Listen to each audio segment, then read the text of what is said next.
oh jamaah, alhamdulillah. Alhamdulillahirrahmanirrahim, masih di Islam itu indah. Dan buat jamaah yang baru bergabung, hari ini kita sedang membahas tema romantis gak harus lebay. Jangan kalian berkedip sedikit pun.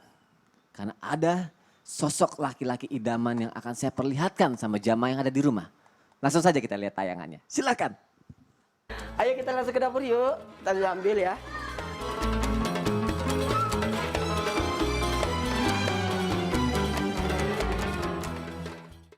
Paling simpel anak-anak saya karena mereka makannya satu macam, kayak abahnya ya. Kita mulai. Ribut ya, anak-anak kayaknya udah lapar banget. Kita bikin dulu. Masya Allah, tabarakallah.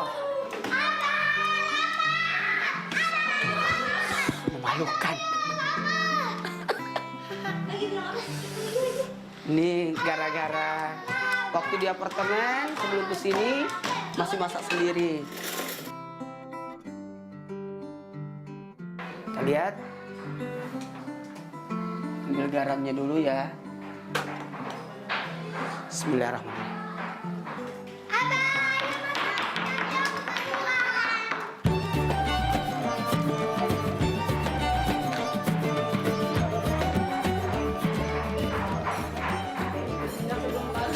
Belum panas karena ini minyaknya belum panas, tapi anak saya yang panas, makanya saya ikut panas.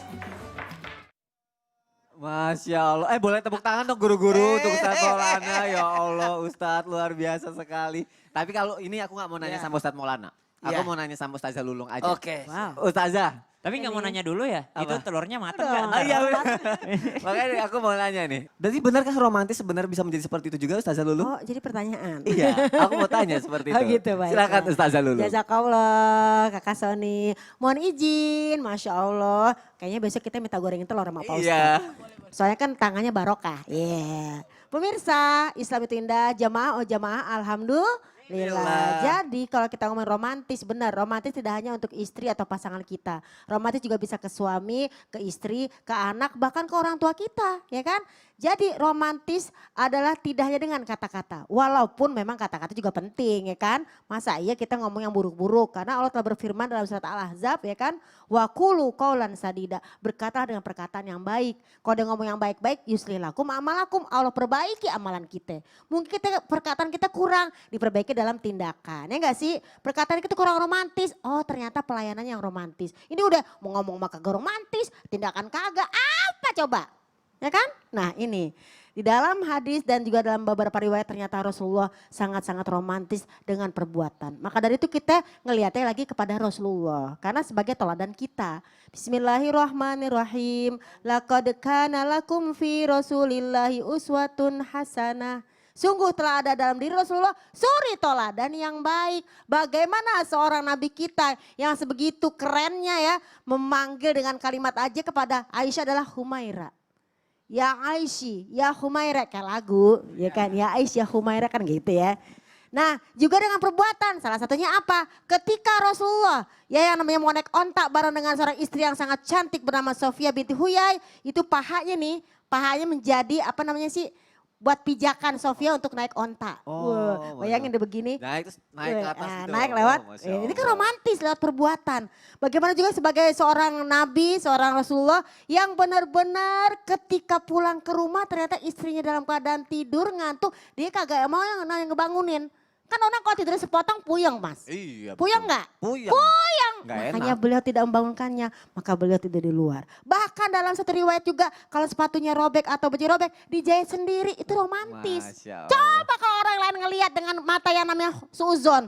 Ih dasar jadi istri malas amat sih. Itu bukan malas, suaminya romantis. Romantis juga gini, kita gak usah pakai namanya ngomong sama suami nih misalnya nih ya. Cuman ngomong gini doang, kayak galon abis nih. Kita doang. Iya, iya. Wah langsung udah jalan ngangkat galon airnya ada. Jadi nggak usah pakai yang namanya kita minta itulah romantisnya seorang suami kepada istri Ya gitu. Allah, Jadi suaminya dia romantis. paham gitu loh. Suaminya romantis, istrinya jago kode-kodein ya. Iya iya. Itu berarti suami istri yang sakinah mawaddah warohmah. Walaupun kadang-kadang banyak kata laki-laki nggak yang namanya bisa dikode-kodein. Udah ngomong aja langsung. Tapi romantis itu memang beda-beda. Ada dengan kata-kata, dengan perbuatan, dengan yang namanya langsung kalau bahasa kita mah ihsan. Ihsan tuh belum ngomong udah paham gitu ya kira-kira ya Ustadz ya. Jadi belum ngomong udah paham. Kalau ada tamu bisa juga. Tamu duduk, terus tamu ngomong gini sih kayak akrabnya. Kayak ini musim kering ya. Berarti dia apa ya? Mau minum. Pengen minum. Iya, benar-benar. Ya jangan yang oh ya emang tuh musim kering. Maka adalah. Dia ngomong ilmiah. Ya udah tahu orang aus, dia nasihatin ya kan. Ditausiahin. Jadi romantis itu subhanallah. Dengan tindakan itu penting sekali. Jangan sampai istri ngomong gini. Dasar suami omong doang. Jangan. Mudah-mudahan keluarga kita menjadi keluarga yang romantis. Amin. Tidak hanya di sosial media. Amin, Masya Allah. Tuh berarti bukan cuma kata-kata doang. Jangan cuma gombalan, tapi perbuatan tuh harus. That's right. Gombalan itu nggak bikin kenyang. Yang bikin kenyang itu telur sama sambal. Asik. Kalau ceplok nggak? Telur ceplok, Ya. Ustadz Maulana. Pakai Anak-anaknya garam kenyang dikit. semua. Masya Allah. Seputar pertanyaan aku yang tadi, Ustadz Maulana. Ya. Batasannya ada nggak nih biar aku nggak salah nih dalam Iya. mengumbar keromantisan di media sosial. Iya. Silakan Ustadz Maulana. Baik, bismillahirrahmanirrahim. Ustaz Lulung, makasih banyak karena sudah berbagi pengalaman, berbagi ilmu, berbagi kebaikan buat kita semua. Karena dalam hal ini semua ada kebaikannya. Sampah pun pasti ada kebaikannya akan jadi kompos ataupun jadi penyubur. Bahkan sesuatu yang mungkin orang berkata itu tidak bagus, tapi mas ternyata ada manfaatnya. Maaf ya, tanpa menggurui, hanya mengingatkan bahwa sebenarnya silakan aja. Zaman sekarang kan zaman teknologi, zaman sosial media banyak. Sekarang dakwah kita alhamdulillah, kalau kita itu sosial media itu kayak dua mata pisau. Kalau dipegang oleh koki akan jadi bagus, tapi kalau pada penjahat bisa jadi buruk. Nah, tergantung bagaimana cara kita menyikapinya. Ternyata ketika kita ibaratnya memberikan postingan-postingan, ternyata ada batasannya, jelas ada batasannya. Kami berterima kasih kepada ya kalau di TV kan ada KPI. Iya. Ya, ada bahkan ada kementerian Kemeninfo? Bukan? Kominfo, Iya. Kominfo. Ada jadi enak. Indonesia itu adalah negara yang alhamdulillah terjaga. Negara kita negara hukum. Bahkan sekarang ada hukumnya kalau di sosial media ya kalau menampakkan mencemarkan nama baik orang dan sebagainya kan akan ada sanksi hukumnya. ITE-nya Nah, ya. ya undang-undang ITE. Ya. UU ITE. Semua sudah ada aturan. Berarti ada aturan. Maka tidak boleh menampakkan perbuatan yang tidak selayaknya dilakukan di depan umum. Sesuatu yang hanya dilakukan, maaf, kalangan pribadi, jangan. Bahkan Islam melarang ibaratnya menampakkan atau jangankan menampakkan. Menceritakan peristiwa yang tidak boleh didengar orang, itu tabu, itu bahkan diharamkan. Karena kenapa? Bagaikan diibaratkan setan laki-laki, setan perempuan melakukan sesuatu yang tidak pantas dilihat lalu dipertontonkan orang banyak. Ini bahaya ini, bahaya. Makanya batasannya yang sesuatu yang tidak boleh kalangan pribadi ya di pribadi, jangan di sosial media. Nah, sekali lagi jangan di sosial media. Kemudian yang kedua, batasannya adalah menghindari yang namanya menjatuhkan martabat dan kewibawaan seseorang. Namanya awarin muru'ah. Awarin muru'ah. Tadi sudah dijelaskan, makasih banyak. Awarin muru'ah ini jatuh wibawanya. Ingat ya, bermain sama anak-anak boleh. Tapi berlomba sama anak enggak boleh. Berlomba nanti Anda dikalah. Iya. Ketika kita memberi nasihat, enggak didengar nasihat kita. Tadi kalah main game. Malu kita ya. Malu kita. Iya. Makanya silakan jangan sampai menurunkan wibawa seseorang. Aduh, orang tidak simpatik lagi. Apalagi nauzubillah menampakkan gambar yang memicu timbulnya syahwat. Jadi silahkan posting-posting, hati-hati. Gambar-gambar yang sudah tidak bisa lagi ditonton, sekarang aku udah hijrah. Kalau hijrah, hapus semua postingan-postingan yang terbuka aurat itu. Iya. Jangan sampai justru berapa orang yang melihat itu segitu dosamu. Dosa jariah yang tadi Ustadz bilang ya. Iya, hati-hati. Makanya jangan sampai menimbul dosa, jangan menimbulkan fitnah. Terus mohon maaf jangan sampai menurunkan wibawa. Itu batasan-batasannya. Dan terima kasih banyak karena kita ada undang-undang ITE tadi yang disebutkan. Terus kita ada kominfonya, ada kementeriannya khusus, Ya. ada undang-undangnya khusus, itu luar biasa. Kalau di TV kan ada KPI-nya Ya. jadi enak. Masya Allah, jadi semua lebih teratur, ya Teratur, Ustadz ya. aman-aman. Jadi saling menjaga juga, dijaga juga. Semoga Iya. tidak terjadi hal yang tidak diinginkan lah ya, Iya. saling menjaga, Masya Allah. Gambarnya aman, tapi komentarnya yang tidak aman. Komentarnya Nah, yang itu nyelekit dia. kadang-kadang. Jangan membuka panggung. Nah, baik. Apalagi kalau berantem-berantem di media sosial, jangan Waduh. juga. Baik, Masya Allah. Terima kasih Ustadz Maulana, terima kasih guru-guruku. Pelajaran nih buat kita supaya lebih bijak lagi dalam menggunakan media sosial. Karena takutnya benar kata Ustadz Maulana bilang, Ya. banyak yang nyontoh. Ya. Jadi orang-orang coba posting, pikirkan anak nonton, Iya, orang tua itu nonton, dia, anak-anak guru-guru kita kecil. nonton. Itu banyak harus dipikirkan. Efeknya apa? Nah, itu dia. Jangan sampai akhirnya jadi negatif buat semua orang. Baik, langsung aja kita lanjutkan lagi. Tapi sekarang bukan aku lagi yang nanya. Assalamualaikum warahmatullahi wabarakatuh. Assalamualaikum. Halo? Assalamualaikum. Habis salat subuh dia. Habis sholat subuh.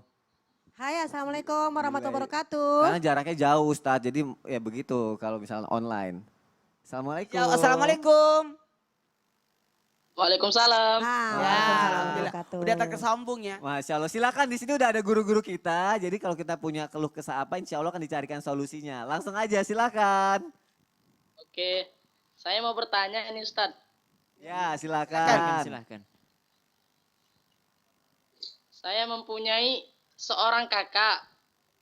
Beliau ini bisa mengobati orang yang sedang sakit. Alhamdulillah, kebanyakan semua orang yang berobat kepada beliau. Terus? Mumpung saya ini adik beliau, anak saya tersebut. Nah. Takutnya ada unsur syirik.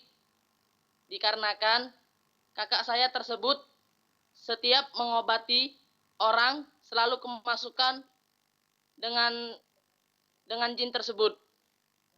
Di sini saya bertanya Ustadz, Ya, terusin. Terusin, Say. Nak, terusin Kan Nak. Ya, ya, Silakan. silakan. Jadi pakai jin kakaknya tuh ngobatinnya gitu. Aku ulang lagi ya, jadi beliau ini punya kakaknya bisa ngobatin jin. Iya. Bisa ngobatin jin, bisa ngobatin orang dengan Orang, cara tapi dengan masukin bakalan jin. ke dalam Iya, iya, tubuhnya iya, iya, gitu. Terus jadi akhirnya setelah bisa ngobatin itu suka terjadi Musibah di musibah-musibah rumahnya. itu. Oh, Nah harusnya gitu. bagaimana pas syirik apa enggak terus cara ngadepinnya gimana? Silakan Ustazah Lulung. Oh, sama saya. Ya. Kira mau Ustadz Nur Maulana. Baik jemaah yang cantik-cantik manja. Jadi kalau kita ngomongin yang namanya ilmu hikmah, memang beda-beda tipis dengan ilmu tadi jin. Kalau ilmu hikmah kan memang Allah telah berfirman, yutil hikmah mantasya. Allah berikan hikmah kepada siapa yang dikehendaki. Ya, artinya oh kalau dapat musibah insya Allah ada hikmahnya. Itu kan kita dapat hikmah di hati dari Allah Subhanahu wa taala. Tapi kalau disebut dengan ilmu hikmah seperti ini, tiba-tiba nggak pernah belajar pengobatan, maaf nih, maaf banget ya. Yang namanya kita belajar aja, pengen bisa ngaji, belajar ngaji dulu. Pengen bisa ngobatin, belajar dulu kuliah kedokteran misalnya. Iya. Masa tiba-tiba bisa ngobatin tanpa pembelajaran? Nah ini, di dalam hadis Nabi telah bersabda, ad-dinu aklun. Agama itu adalah memberdayakan akal. Ladina liman la aklalahu. Tidak ada yang namanya orang beragama tanpa memberdayakan akalnya. So gimana? Kalau memang ini kita yakin dengan atas bantuan jin, maka ini adalah syirik. Pertama dia nggak pernah belajar pengobatan. Kedua dalam hadis diantarkan dalam kitab Tauhid, man wakala ilai sayin ukila ilaihi. Barang siapa yang bergantung kepada sesuatu, maka dia itu hidupnya tergantung dengan sesuatu itu. Tapi dia sembuh kok, kan sembuh karena Allah. Tapi karena tergantung dengan itu, kayaknya kalau nggak begitu, kayaknya nggak sembuh. Nah ini hati kembali kepada innamal amalu biniat. Karena antara ilmu hikmah dengan syirik, beda Beda tipis. tipis. Kalaupun ada sial, gara-gara dia bisa ngobatin, saya jadi sial deh nih. Ada yang apa namanya sakit, ada yang meninggal, ada yang musibah. hilang, segala macam. Ini juga nanti jadinya tatayur. Apa tatayur? Merasa sial karena sesuatu. Gara-gara kamu sih kita jadi kena sial. Ini juga nggak boleh. Dalam surat Yasin Allah telah berfirman, Qalu ta'irukum ma'akum. Sungguh kalian itu bernasib sial karena diri kalian sendiri. Mungkin salah naroknya, mungkin lupa naroknya, mungkin lalai gitu ya Ustadz ya. Jadi jangan Kalau kita lalai, jadi disambung-sambungin jangan ya. tatayur, jangan sampai gara-gara kamu sih aku jadi sial. Oh. Gara-gara kamu tuh jadinya sial, jangan. Kenapa? Tatayur, atiaro syirkun. Tatayur adalah syirik. Jadi mudah-mudahan ya, udah bertanya di sini, insya Allah kita doain ya. Semoga Allah berikan hidayah petunjuk. Bukan menggurui sih, artinya kita harus tahu dengan firasat tajam orang beriman. Ini boleh apa kagak nih? Seperti itu kira-kira ya. Mungkin ditambahin nanti dengan guru kita. Ya, jazakillah khair Ustazah Lulu. Wa iyakum. Baik, mungkin ditambahin, saya mungkin bingung kali cara ngadepinnya gimana kalau keadaannya kayak gini. Oh cara bismillahirrahmanirrahim, maka sekarang yang perlu diperhatikan karena ini sudah muncul keraguan dari adiknya kan, insya Allah saya lihat adiknya orang soleh ini Masya Allah. Masya Allah. Jadi ada ilmu kasbi, ada ilmu kasfi. Ilmu kasbi itu akan menjadi ulama, kalau ilmu kasfi itu dari Allah Subhanahu Wa Taala langsung tanpa belajar pun ada. Nah takutnya susah membedakan antara yang syirik atau yang tidak syiriknya tadi. Maka yang solusinya adalah bagaimana kita membedakannya, lihat sholatnya kakaknya. Kalau sholatnya tepat waktu, tidak pernah meninggalkan sholat tahajudnya kenceng, sholat duhanya kenceng, sholat sunnahnya luar biasa, wiridnya adalah sesuai dengan syariat, baca Quran, insya Allah. Kalau memang dikasih kelebihan untuk yang namanya melalui perantaranya bisa menyembuhkan orang lain, berarti itu dari Allah Subhanahu Wa Taala. Tapi kalau sholatnya aja bolong-bolong, nggak pernah puasa sunnah, banyak kewajiban yang tidak dijalankan, lalu tiba-tiba bisa menyembuhkan orang, wah dipertanyakan ini dari mana ini.